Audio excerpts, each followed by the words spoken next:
بسم الله الرحمن الرحيم قل هو الله أحد الله الصمد لم يلد ولم يولد ولم يكن له كفوا أحد۔ اللہ احکم الحاکمین، خالق کائنات، تمام دنیا کا مدبر، منتظم، رازق، بگڑی بنانے والا، مشکلات حل کرنے والا، واحد لا شریک ہے۔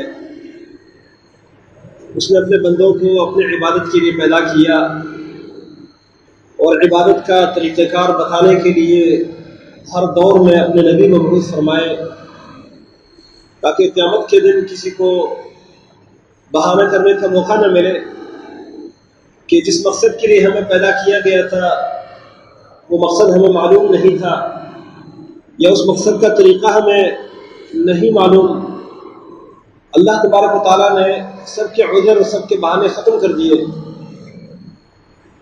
وہ رب العالمین جس نے انسان کو اپنی عبادت کے لیے پیدا کیا، اور عبادت اس کو وہی قبول ہے جو اس کے بتلائے ہوئے طریقے کے مطابق ادا کی جائے، اور عبادت صرف اسی کی اس کو قبول ہے۔ اگر اس عبادت میں کسی اور کو شریک کیا تو وہ عبادت رب العالمین کے ہاں عبادت کہلانے کے قابل بھی نہیں۔ رب العالمین نے مکہ کے مشرکین جو حج بھی کیا کرتے تھے، قربانیاں کیا کرتے تھے، مہمان نواز تھے، بیت اللہ کی تعمیر اور مرمت کا ٹھیکہ انہوں نے لے رکھا تھا، سخت گرمی کے موسم میں زمزم کے پانی میں ستو ملا کر حاجیوں کو پلاتے تھے۔ یہ ساری نیکیاں، ساری عبادتیں وہ اللہ تعالیٰ کے لیے کرتے تھے، اس کا صلہ وہ کسی سے نہیں مانگتے تھے۔ حج بھی کرتے تھے، عمرہ بھی کرتے تھے، لیکن رب العالمین نے اس کے باوجود ان کو مخاطب کر کے فرمایا، قل یا ایھا الکافرون لا اعبد ما تعبدون ولا انتم عابدون ما اعبد۔ یہ جو آیات ہے ولا انتم عابدون، تم عبادت کرنے والے نہیں ہو، ما اعبد، جس ذات کی میں عبادت کرتا ہوں، یعنی میں محمد علیہ السلام جس رب کی عبادت کرتا ہوں تم اس رب کی عبادت نہیں کرتے۔ جبکہ وہ حج بھی کرتے تھے، اللہ کے لیے کرتے تھے، قربانیاں بھی کرتے تھے، اور دیگر اعمال بھی نیکی کے وہ کرتے تھے اللہ کے لیے، لیکن اللہ تبارک و تعالیٰ نے اپنے نبی کے زبان سے ان کو یہ پیغام سنایا کہ تم اس ذات کی عبادت نہیں کرتے جس کی میں عبادت کرتا ہوں، کیونکہ یہ عبادت کہنے کے قابل نہیں ہے۔ اس کی وجہ یہ تھی کہ وہ ایک اللہ کی عبادت نہیں کرتے تھے۔ اللہ کی عبادت تو کرتے تھے لیکن ایک اللہ کی عبادت نہیں، اس رب کے ساتھ وہ شریک ٹھہراتے تھے، اور شرک اتنا خطرناک ناسور ہے کہ اس کے ساتھ کوئی عبادت قائم نہیں رہ سکتی۔ رب العالمین نے اپنے انبیاء کے متعلق قرآن کریم میں یہ پیغام سنایا تاکہ امتیوں کو یہ بات معلوم ہو سکے کہ نبی کا مقام کیا ہے، نبی کی عبادت اور ان کے اعمال کا مرتبہ کیا ہے۔ رب العالمین نے فرمایا وَلَقَدْ أُوحِيَ إِلَيْكَ وَإِلَى الَّذِينَ مِنْ قَبْلِكَ لَئِنْ أَشْرَكْتَ لَيَحْبَطَنَّ عَمَلُكَ وَلَتَكُونَنَّ مِنَ الْخَاسِرِينَ۔ یقیناً آپ کی طرف اے محمد علیہ السلام اور آپ سے پہلے جو نبی گزرے ہیں ان سب کی طرف ہم نے یہ وحی کر دی ہے، لَئِنْ أَشْرَكْتَ، اگر آپ بھی شرک کریں گے، لَيَحْبَطَنَّ عَمَلُكَ، تو آپ کا عمل برباد ہو جائے گا، یہ نبوت کا مقام ختم ہو جائے گا، یہ عبادتیں ضائع ہو جائے گی اگر آپ نے اللہ کے ساتھ شرک کیا۔ اور یہ بات سب کو معلوم ہے کہ نبی، اس کے لیے ممکن نہیں کہ وہ اللہ کے ساتھ شرک کرے۔ نبی شرک سے، ہر گناہ سے پاک اور بری ہے، معصوم ہے، لیکن یہ امتیوں کو تنبیہ دی جا رہی ہے۔ اور پچھلے انبیاء کا بھی اللہ نے قرآن میں ذکر کیا ہے، وہ یہ ہے کہ ان کو بھی ہم نے یہی پیغام دیا تھا وَلَئِنْ أَشْرَكُوا لَحَبِطَ عَنْهُمْ مَا كَانُوا يَعْمَلُونَ، اگر وہ بھی اللہ کے ساتھ شرک کرتے تو ان کے سارے اعمال برباد ہو جاتے. تو شرک اتنا خطرناک جرم ہے جس کی وجہ سے انسان کی نہ نماز کام آتی ہے، نہ روزہ کام آتا ہے، نہ صدقہ اور خیرات کام آتے ہیں، نہ کسی کا حج کام آتا ہے. ابو جہل کے بارے میں آپ جانتے ہوں گے، اس نے 50 کے قریب حج کیے تھے اور بڑے بڑے طاقتور اور موٹے اونٹ وہ نہر کر کے مکہ کے اندر آئے ہوئے مہمانوں کو کھلاتا تھا، قربانیاں کرتا تھا. بیت اللہ کی تعمیر اور مرمت وہ قریش کا ایک ٹھیکہ تھا جو اپنے لیے اعزاز سمجھتے تھے، اللہ تعالیٰ کو مانتے تھے، لیکن اس کے باوجود وہ کافر کہے. اس کے باوجود اللہ کے نبی صلی اللہ علیہ وسلم کو اللہ نے حکم دیا کہ ان کو ان الفاظ میں یہ پیغام سنا دو، قل یا ایھا الکافرون. میرے محترم بھائیوں، یہ ہمارے لیے بہت بڑی عبرت ہے کہ وہ اعمال کرتے تھے، حج، روزہ اور اپنے طریقے کے مطابق دیگر ان کے اعمال تھے، لیکن ان اعمال کی کوئی حیثیت نہیں ہے. اس کی وجہ یہ ہے اللہ تبارک و تعالیٰ فرماتے ہیں وَقَدِمْنَا إِلَىٰ مَا عَمِلُوا مِنْ عَمَلٍ فَجَعَلْنَاهُ هَبَاءً مَنْثُورًا. قیامت کے دن یہ لوگ اعمال لے کر آئیں گے، لیکن جب اللہ کے ساتھ شرک کیا ہوگا تو ان کے اعمال کی طرف ہم آگے بڑھیں گے اور ان کو اڑتی ہوئی مٹی کی طرح، اڑتے ہوئے غبار اور راکھ کی طرح ہم اڑا دیں گے، اس کی کوئی حیثیت باقی نہیں رہے گی.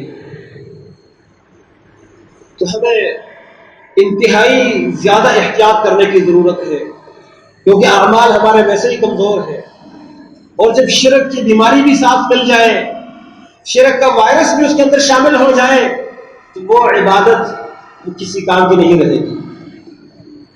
اس لیے شرک کو جاننا اور اس سے اپنے آپ کو بچانا انتہائی ضروری ہے، اور اس کے مقابل میں توحید کا عقیدہ اپنانا یہ انتہائی ضروری ہے، تاکہ توحید کی بنیاد پر جو عمل کیا جائے وہ عمل توڑا بھی کیوں نہ ہو، اللہ رب العالمین اس کا اجر بہت زیادہ دیتا ہے.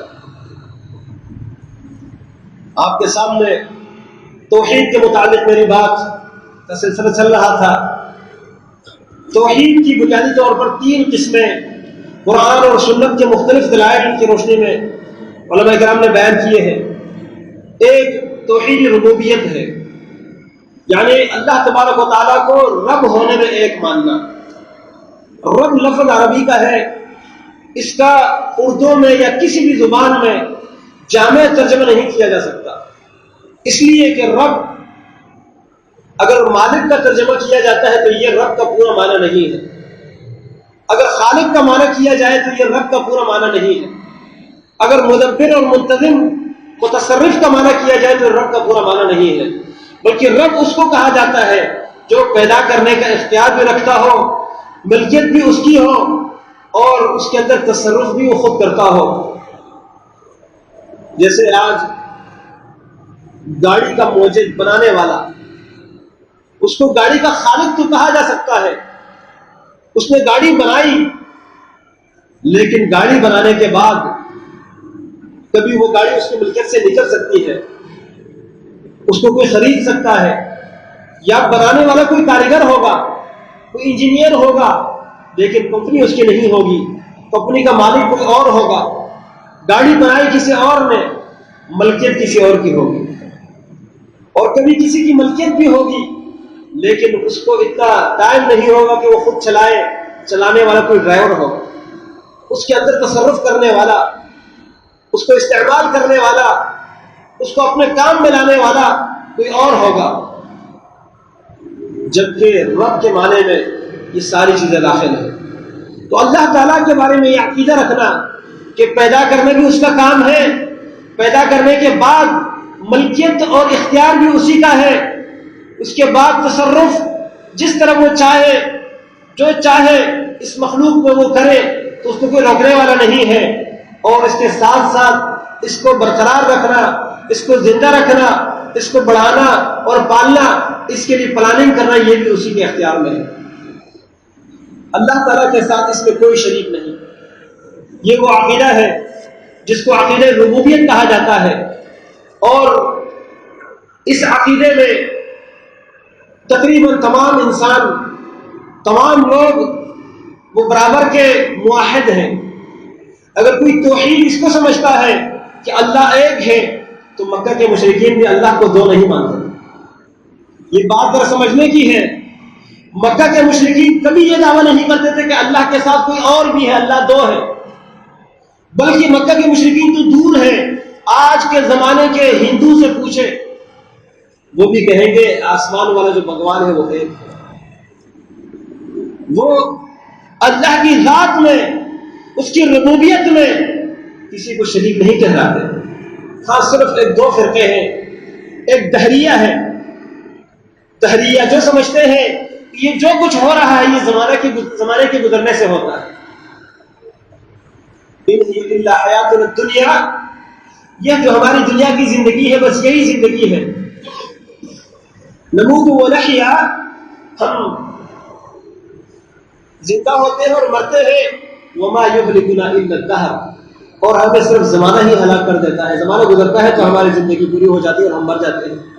باقی اس نظام کو کوئی چلانے والا نہیں ہے. کمیونسٹ، دہری، ان کا یہ عقیدہ ہے. وہ اللہ کے منکر ہیں. اور فرعون کے بارے میں بھی اللہ تعالیٰ نے یہی فرمایا. موسیٰ علیہ السلام سے اس نے کیا کہا؟ ما علمت لکم من الہ غیری. بنی اسماعیل سے کہا کہ میرے علاوہ تمہارا کوئی اور معبود نہیں. اور ربوبیت کا بھی اس نے دعویٰ کیا تھا، انا ربکم الاعلی. اس نے کہا تھا میں تمہارا سب سے بڑا رب ہوں، سب سے اونچا رب میں ہوں. دیکھیے یہ دعویٰ صرف اس کی زبان کر رہا. اللہ تعالیٰ فرماتے ہیں وَجَحَدُوا بِهَا وَاسْتَيْقَنَتْهَا أَنفُسُهُمْ ظُلْمًا وَعُلُوًّا. انہوں نے زبان سے تو ان نشانیوں کا، اللہ کی آیتوں کا انکار کیا، لیکن وَاسْتَيْقَنَتْهَا أَنفُسُهُمْ، ان کے دلوں نے ان باتوں پر یقین کر لیا تھا. ان کے دلوں نے ان باتوں کو تسلیم کر لیا تھا. صرف ضد کی وجہ سے، تکبر کی وجہ سے، اپنے بڑے پن کو ظاہر کرنے کی وجہ سے وہ اس کا انکار کرتے تھے. جو اس کا دعویٰ تھا کہ میں تمہارا سب سے اونچا رب ہوں. اور حامان سے کہا کہ حامان یا حامان ابن لی صرحا، میرے لیے ایک ٹاور بناؤ. لعلی ابلغ اسباب السماوات فاطلع الى الہ موسیٰ وانی لاظنہ کاذبا. کہنے لگا حامان، جس کا وزیر تھا، ایک ٹاور بنا دو. اینٹ بنا کے ان اینٹوں کا ایک ٹاور بناؤ تاکہ اس ٹاور کے اوپر میں چڑھ کر میں آسمان کی طرف جا کر جھانکوں کہ وہاں کوئی رب ہے یا نہیں ہے. میں تو اس کو جھوٹا سمجھتا ہوں. موسیٰ علیہ السلام کے بارے میں کہا ظالم نے. یہ اس کا صرف اپنا بڑا پن دکھانے کے لیے دعویٰ تھا، ورنہ دل میں وہ بھی مانتا تھا. اور آخر میں جب وہ ڈوبنے لگا تو کہنے لگا آمنت بالذی آمنت بہ بنو اسرائیل، جس رب پر بنی اسرائیل ایمان لائے ہیں میں بھی اس پر ایمان لاتا ہوں. لیکن اس وقت اس کی توبہ قبول کرنے کا ٹائم چلا گیا. تو یہ دہریہ اور اسی طرح فرعون کا یہ نظریہ، یہ مجوسیوں کا ایک گروہ ہے، ان کا یہ نظریہ ہے جو کہتے ہیں کہ خیر کا الگ رب ہے اور شر کا الگ رب ہے. یا کہتے ہیں روشنی یہ خیر کا رب ہے اور اندھیرا یہ شر کا رب ہے. وہ دو رب مانتے ہیں. اللہ رب العالمین نے قرآن میں ان نظریات اور ان عقائد کو بھی مسترد کر دیا ہے اور فرمائے لو کان فیہما آلہۃ الا اللہ لفسدتا، کہ زمین اور آسمان کا بھی نظام بہترین انداز سے چل رہا ہے. سورج طلوع ہوتا ہے کوئی اس کو روک نہیں سکتا، جس وقت طلوع ہوتا ہے اس سے کوئی ٹال نہیں سکتا، جہاں اس کو جا کر غروب ہونا ہے وہاں سے کوئی واپس نہیں لوٹا سکتا. ہواؤں کو جس سمت سے رب العالمین چلانا چاہے کوئی دوسرے سمت پہ چلا نہیں سکتا. کسی کو اللہ تعالیٰ فوت کر دینا چاہے کوئی اس کی زندگی بچا نہیں سکتا. یہ نظام جو چل رہا ہے یہ صرف وجہ یہ ہے کہ ایک اللہ ہے، ایک مالک ہے. اگر کوئی اور ہوتا لفسدتا، تو یہ نظام زمین اور آسمان کا برباد ہو جاتا، بگڑ جاتا. ایک گھر کے اندر رہنے والے دو بھائی، ان کی رائے میں تبدیلی اور ایک دوسرے سے تفاوت اور فرق آ سکتا ہے. گھر کے اندر رہنے والی خواتین ایک کہتی ہے آج یہ پکائیں گے، دوسری کہتے ہیں آج یہ پکانا چاہیے. اسی طرح ایک ہی چیز کے مالک دونوں میں کبھی کوئی نہ کوئی تضاد آ سکتا ہے، لیکن یہ ایک رب ہے جو اس کے نظام میں تضاد نہیں آتا. اس کے ساتھ کوئی مقابلہ کرنے والا نہیں ہے. اگر کوئی اور ہوتا تو وہ مقابلہ کرتا، وہ کہتا میری چلتی، اور اللہ تبارک و تعالیٰ کہتا نہیں میری بات چلنی چاہیے. تو اللہ تعالیٰ کے ساتھ کوئی اور ہے نہیں، اس لیے یہ نظام بالکل درست چل رہا ہے. اللہ نے ان عقائد کو رد کیا.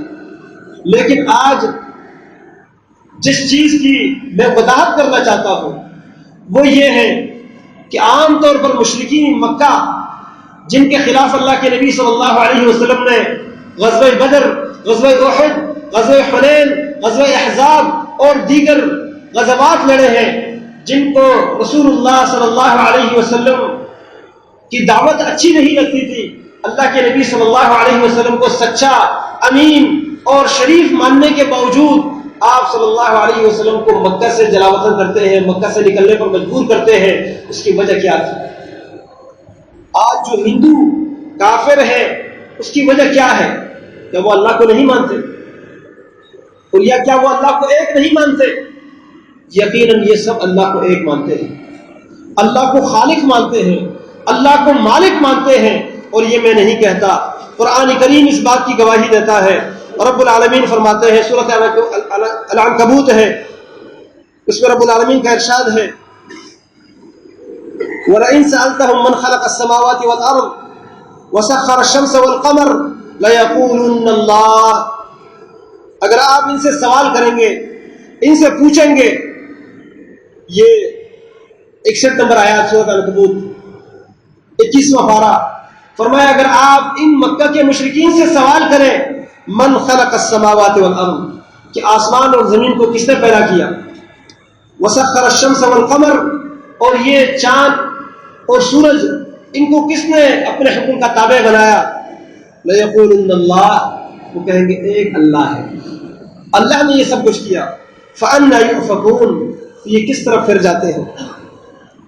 آگے رب العالمین نے فرمایا وَلَئِن سَأَلْتَهُم مَّن نَّزَّلَ مِنَ السَّمَاءِ مَاءً، یہ 63 نمبر آیات، فرمایا اگر آپ ان سے سوال کریں گے کہ آسمان سے بارش کون برساتا ہے، فَأَحْيَا بِهِ الْأَرْضَ اور اس بارش کے ذریعے سوکھی زمین کو، خشک زمین کو زندہ کر دیتا ہے، مِن بَعْدِ مَوْتِهَا اس کے سوکھ جانے کے بعد زمین کو ہرا بھرا کر دیتا ہے، یہ کون ہے؟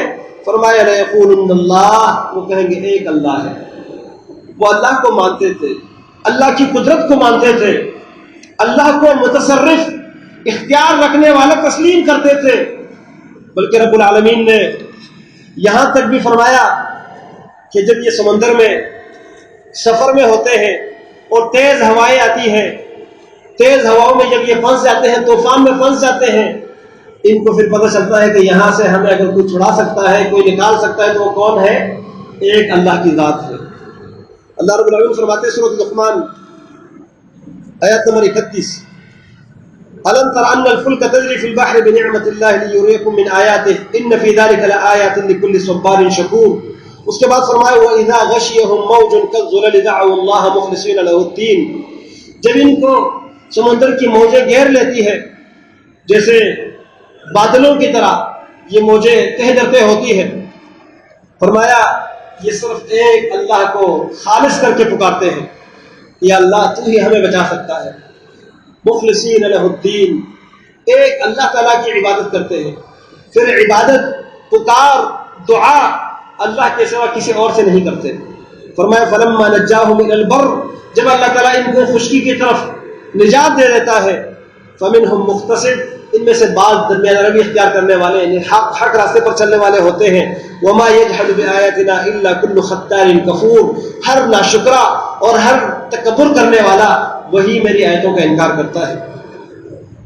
رب العالمین نے قرآن کریم کی کئی صورتوں میں کئی مقامات پر یہ بات واضح کر دی ہے کہ مکہ کے مشرکین مشکلات میں وہ سمجھتے تھے کہ ابھی ہمارے کام آنے والے یہ معبود نہیں ہو سکتے. میرے کہنے کا مقصد یہ ہے کہ توحید صرف اس کو سمجھنا کہ اللہ ایک ہے، پیدا کرنے والا ایک ہے، روزی دینے والا ایک ہے، ہواؤں کا نظام، بادل اور یہ چاند سورج کا نظام چلانے والے یہ ایک اللہ ہے، یہ صرف توحید نہیں ہے. اگر یہ توحید ہے اور اسی سے نجات ہوتی تو مکہ کے مشرکین سب سے پہلے موحد ہوتے.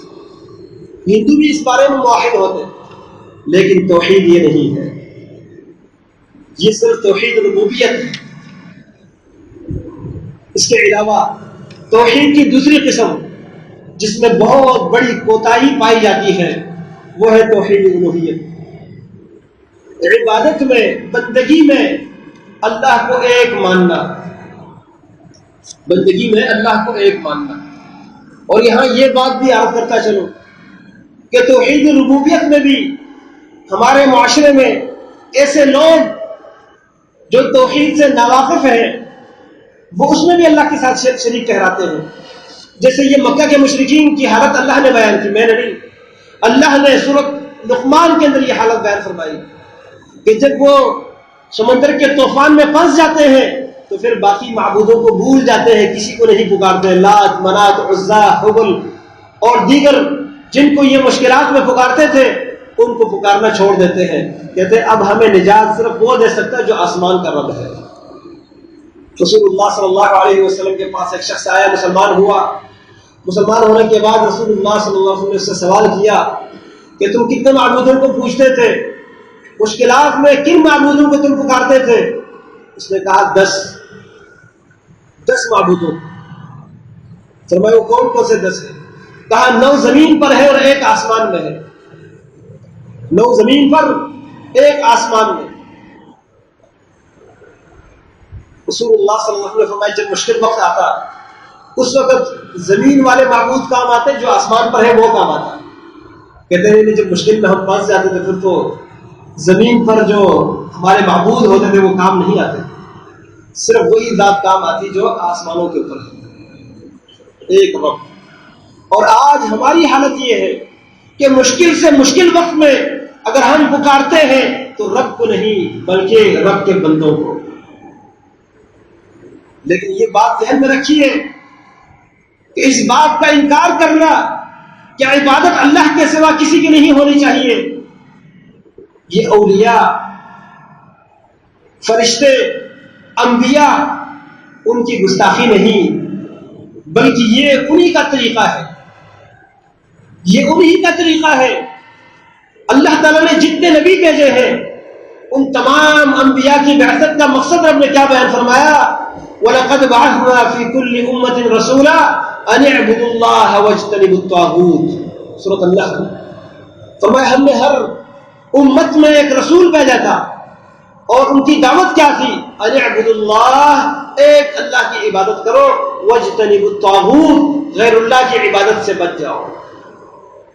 محمد رسول اللہ صلی اللہ علیہ وسلم نے جب دعوت کا آغاز کیا وہی صفا کے اوپر، صفا کی چوٹی کے اوپر مکہ کے لوگوں کو جمع کیا، اعلان کیا انا النذیر العریان، میں کھلم کھلا ڈرانے والا ہوں.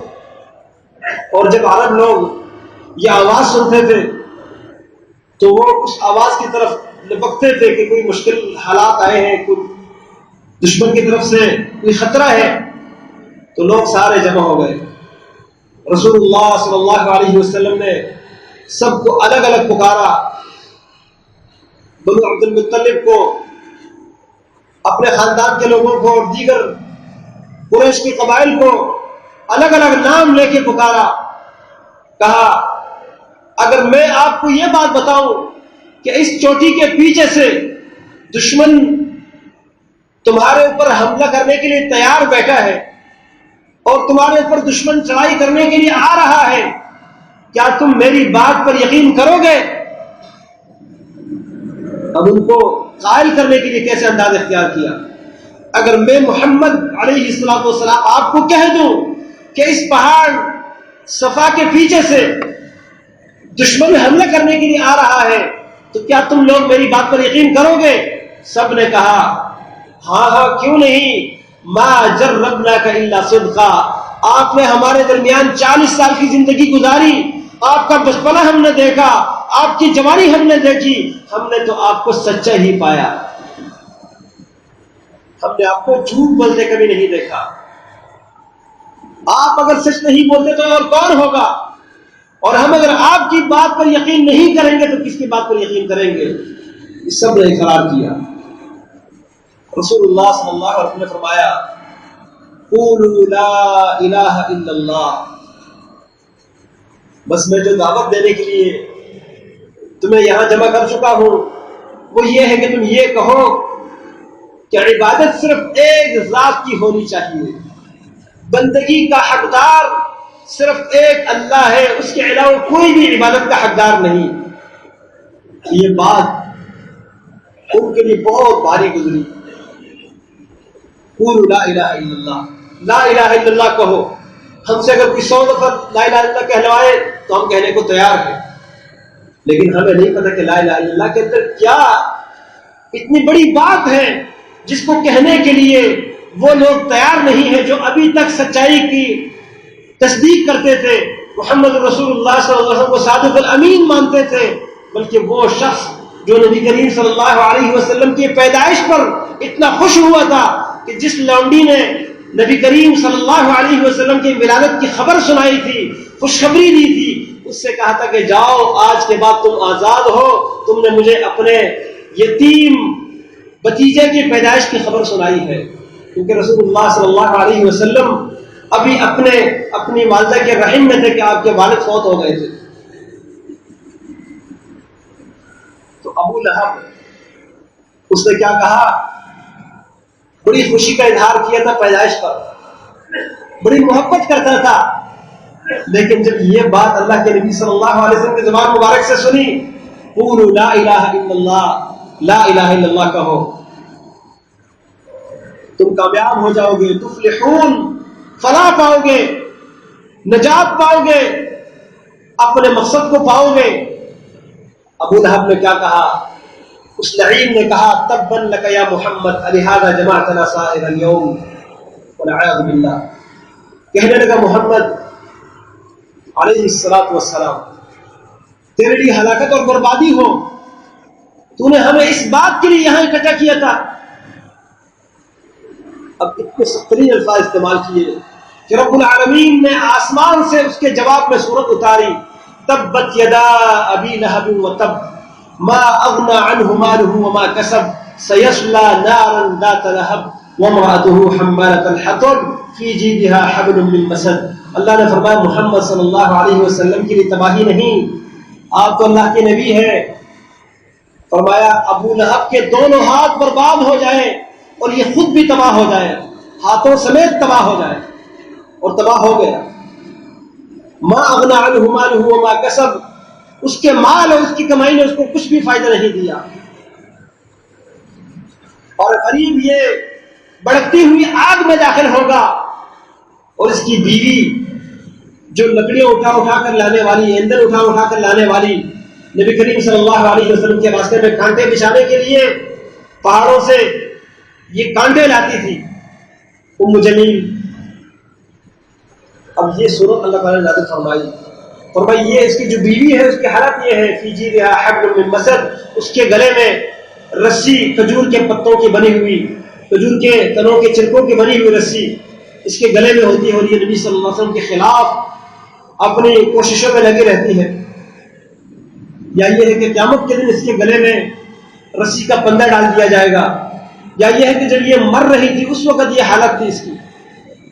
بہرحال یہ صورت اللہ نے اتاری۔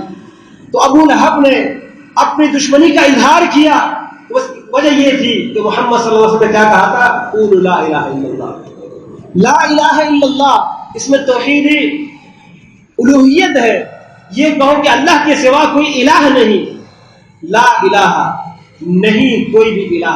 الہ کا معنی کیا ہے؟ عبادت کا حقدار، بندگی کا لائق۔ آج ہم زبان سے کہتے ہیں لا الہ الا اللہ، اور کئی معبودوں کو ہم پوچھتے ہیں، کئی ہستیوں کی ہم عبادت کرتے ہیں۔ لا الہ کا مطلب کیا ہے؟ کوئی عبادت کا حقدار نہیں، کوئی لفظ جو ہے اس کو ہم سمجھ نہیں پاتے، کوئی حقدار نہیں عبادت کا، چاہے وہ فرشتہ ہو، چاہے وہ نبی ہو، چاہے وہ ولی ہو، چاہے وہ درخت ہو، چاہے پتھر ہو، چاہے وہ زندہ ہو یا مردہ ہو، چاہے وہ پتھر ہو یا چاہے وہ پتھروں کا بنا ہوا بت ہو یا مورتی ہو، لا الہ کوئی بھی معبود نہیں، کوئی بھی عبادت کا حقدار نہیں۔ کون ہے عبادت کا حقدار؟ الا اللہ، اللہ کے سوا۔ نہ نبی عبادت کا حقدار ہے، نہ ملائک عبادت کے حقدار ہیں، نہ اولیاء اللہ عبادت کے حقدار ہیں. ان سب کے درجے، سب کے مقام اپنی جگہ، لیکن عبادت کا حقدار ان میں سے کوئی نہیں ہو سکتا. یہ بات مکہ کے مشرکین کو گالی لگتی تھی. وہ کیا کہتے تھے؟ یہ محمد علیہ السلام ہمارے معبودوں کو گالیاں دیتے ہیں. گالی نہیں دیتے تھے. آپ صلی اللہ علیہ وسلم کہا کرتے تھے یہ لات کچھ نہیں کر سکتا، لات تمہاری پکار نہیں سن سکتا. لات کیا ہے؟ لات صرف ایک بت نہیں ہے. بعض لوگ کہتے ہیں یہ تو بتوں کے خلاف ہے کہ بتوں کی عبادت نہیں ہونی چاہیے. نہیں، بتوں کی عبادت کوئی نہیں کرتا. ہندو اگر مورتی کو پوجتا ہے، عبادت کرتا ہے، وہ صرف بت کو نہیں پوجتا. اس سے آپ پوچھئے یہ بت کسی گزرے ہوئے بزرگ کا مجسمہ ہوگا. ان کے نزدیک کسی تعظیم کے قابل انسان یا انسان کے علاوہ کسی اور مخلوق، جن کا نظریہ یہ ہے کہ یہ کسی انسان کو اللہ تعالیٰ نے بندر بنایا، کسی انسان کو اللہ تعالیٰ نے یہ شکل دی، یہ اس کی دوسری جنم میں یہ صورت بن گئی، ہم نے اس لیے یہ مورتی بنائی. اس کو جو پوجتے ہیں اس انسان اور اس تعظیم کے قابل شخص کی تعظیم کو مد نظر رکھتے ہیں، وہ تعظیم کرتے ہیں اور پوجتے ہیں. تو لات بھی ایک انسان تھا. عبداللہ بن عباس رضی اللہ تعالیٰ عنہ فرماتے ہیں کان یلد السویق للحجاج. اتنا نیک صالح آدمی تھا، اتنا بزرگ تھا کہ سخت گرمیوں کے موسم میں زمزم کے پانی میں ستو ملاتا تھا. یلد السویق، ستو پانی میں بھگو کر حاجیوں کو پلاتا تھا. یہ نیک آدمی حاجیوں کا خادم، اس کو لوگوں نے کیا بنایا؟ اس کی تعظیم، اس کی محبت، اس کی عزت میں اتنا غلو کر لیا کہ اس کی پوجا شروع کر دی. اور جب وہ دنیا سے چلا گیا تو اس کا مجسمہ بنا کر اس کی یاد تازہ کرنے کے لیے اس کو پوجتے تھے. میرے محترم بھائی، یہ عبادت ہے. اب عبادت کی جو باقی قسمیں ہیں جو ہم اللہ کے علاوہ کسی اور کے لیے بچا لاتے ہیں اور ہم سمجھتے ہیں کہ ہم اللہ کے ساتھ شرک نہیں کرتے، اللہ نے موقع دیا تو انشاءاللہ اس کا سلسلہ جاری رہے گا. اللہ رب العالمین سے دعا ہے اللہ تعالیٰ شرک کی ہر قسم سے ہمیں محفوظ رکھے. اللہ رب العالمین ہمیں توحید سمجھنے کی توفیق دے اور توحید کے عقیدے پر اللہ تعالیٰ ہمیں زندہ رکھے.